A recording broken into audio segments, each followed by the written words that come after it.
عن عمر بن الخطاب رضي الله تعالى عنه قال قال رسول الله صلى الله عليه وسلم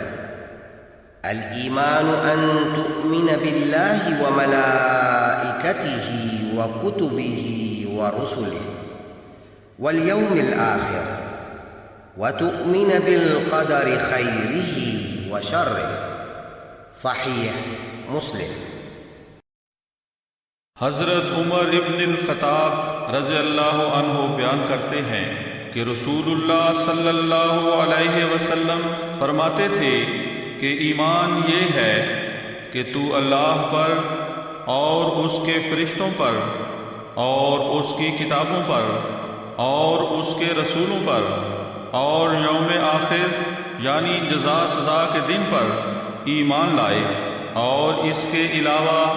تو خدا کی تقدیر خیر و شر پر بھی ایمان لائے۔